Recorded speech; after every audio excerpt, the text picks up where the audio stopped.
Previously on Historical Geocaching. My uncle and I are visiting the USS Hornet aircraft carrier in Alameda, California. Most recently, we embarked on a guided tour of the ship.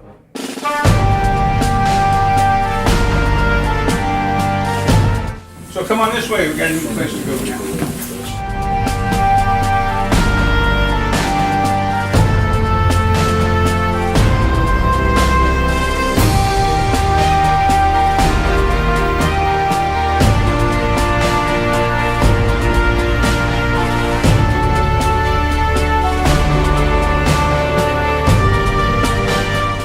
Okay, we're in the forecastle. The word forecastle is forecastle. It's written. We have a lot of, the American Navy as well as the Japanese Navy was modeled after the British Navy. So a lot of pronunciations are British. In this case, the forecastle, which is forward castle. It comes from the old sailing ship days. The forward part of the ship looked like a castle. It was for defense, and that's where they kept the anchor. So that's what's called the forecastle, or the forecastle, if you will. Here, I like to talk about the Hornet in three different lifestyles. Number one, let's talk World War II in the 40s. The ship was commissioned November 1943, and it had a port anchor over there, and a starboard anchor. From 1955 to 1958, the ship went through a renovation and changed all that. I'm going to point that out to you. And what they did, they moved the anchor from the port side. Us in the Air Force, we call that the pointy end of the ship. That's called a bullnose in the Navy.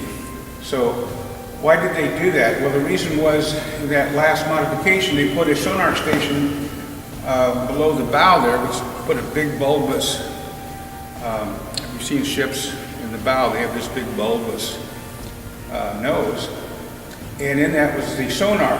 Well, if you had a port and starboard anchor and you were anchored, you would drift downwind or down current. And if it crossed, it could damage the sensors down there for the sonar station.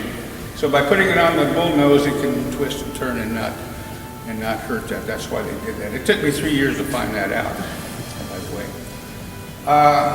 Each anchor weighs 15 tons. How many pounds do you suppose one of those links is? Any guesses? Come on, Navy, tell me what. About 120 pounds. Now, you could take this, modern carriers, you can double that. The anchors are 60 tons, and these links are about 300 pounds apiece. So, this is the old Essex class, of course, 15 tons for the anchor. Now, there's 1,100 feet of chain on each anchor. It goes down into an anchor locker down there, chain locker, if you will. You ever heard the term the bitter end? The bitter end is where the anchor is connected to the ship. That's the bitter end, okay? Now, let's go back to the 1940s when the ship was in action. This was all open superstructure, if you can imagine that. There were two 40-millimeter gun tubs on the bow, surrounded by 20-millimeter anti-aircraft guns. Ship ran into two typhoons, one in December of 44 and one in June of 45. And the one in 45 was so violent, it collapsed the flight deck, which is right above us, from about here forward, okay? And like I said, this was all open superstructure. Since you got that, I have something to show you. Here, this is what it looked like.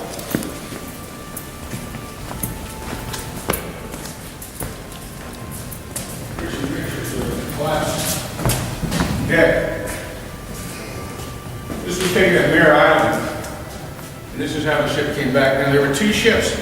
Essex class carriers during the war always traveled in pairs, okay? The sister ship was the Bennington. The Bennington also had a collapsed deck. They both, and that happened June 7th, 1945. Now the war ended in August, 2 months later, mid-August.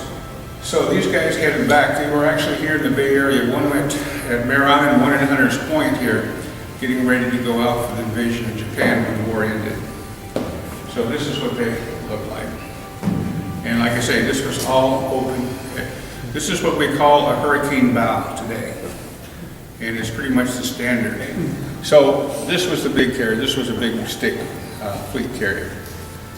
We also had a question about, so those are wrenches, I'm assuming, to fix the chain? Yes, there's a fulcrum bar and everything. With the fulcrum, you can move, one person can move a whole lot of weight. That's what that's all about. And so how much, if you know, does each one of those wrenches weigh? Is that a one-person job or a two-person job? One or two. I wouldn't pick my teeth with that. Yeah. Come on over here. I want to show you. Okay, the motors, by the way, these are traction motors, and they can still work today. They're hydraulic motors, electrically operated and with hydraulic. They'll turn. Here's the throttle here, and here's the brake for this. If you went below here, you'd see a drum brake, just like you see it on a car, only it's huge. And that's what would stop the chain from going out. Now, how do we know what to do with the chain? With the anchor? Well, over here is the anchor telegraph, and this comes from the bridge, okay? The bells would ring, and the little arrow would point to the command. The commands were 45 feet, 30 feet, chain out, secure the chain, B2, stand by, off, avast, let go, clear, wait a minute. Avast. What does avast mean? Stop. Thank you, Navy. I'm Air Force, so when I first saw that, I went and asked these Navy guys. I says, what does avast mean? They didn't know. Finally found a Navy guy who knows what it means. Stop. Avast. You've heard of pirates say, avast be hearties, right? He's saying, hey, stop you guys. That's a little thing. What you learn something today, right? Okay. The day's not a total loss yet. Okay, what I'd like to do now is take you up to the forward forecastle here, and we're going to go into secondary con. So come on this way.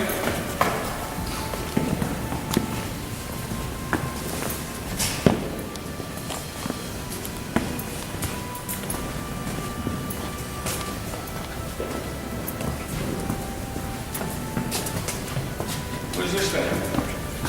You didn't know we had a harpoon on the carrier, did you? I was going to say it's a broken down AA gun. Well, that's exactly what it is.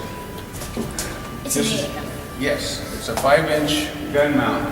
And what you're doing here, this is where gun crews could come and practice their choreography. And we'll see that when we get out on the deck.